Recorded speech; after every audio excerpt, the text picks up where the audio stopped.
रहनुमाओं ने ये भी वाज़ेह किया है कि सिंध की सलामती पर कोई समझौता नहीं किया जाएगा और न किसी को भी ऐसी साजिश करने की छूट दी जाएगी।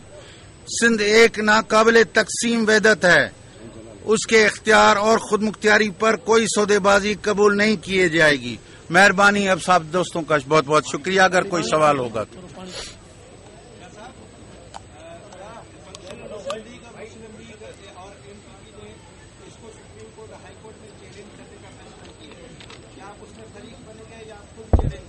मैं पहले तो वो हमारे साथ बैठे हैं, वो उसका जवाब वो खुद देंगे।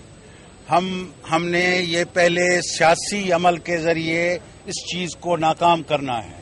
उसके साथ साथ अगर जरूरत पड़ी तो हम भी किसी अदालती अमले में जा सकते हैं, लेकिन पहले हम अपने सियासी तौर पे रातों रात चोरी के तरीके से अंदाज से ये गुफ्तगू, ये जो हरकत की गई है, हम इसको मुस्तरद करेंगे।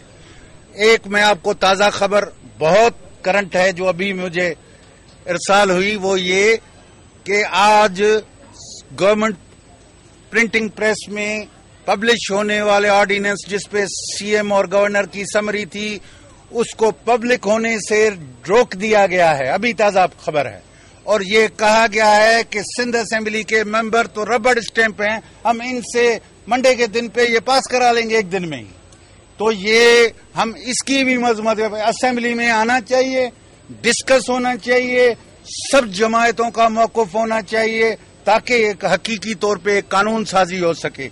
ये गलत तरीका है। या रात को ऑर्डिनेंस निकालें, जब उसके खिलाफ अवाम हो जाएं तो फिर आप ये करें कि उनको असेंबली को रबर स्टैंप बना के रखेंगे, तो हमें यकीनन ऐसी असेंबली, क्योंकि सिंध असेंबली ने माजी में भी गलती की है, 1 यूनिट को भी बहाल किया था।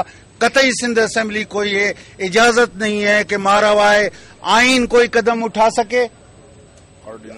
कोई भी ऑर्डिनेंस को पब्लिक किया जाए, हम डिमांड करते हैं कि ऑर्डिनेंस को पब्लिक किया जाए ताकि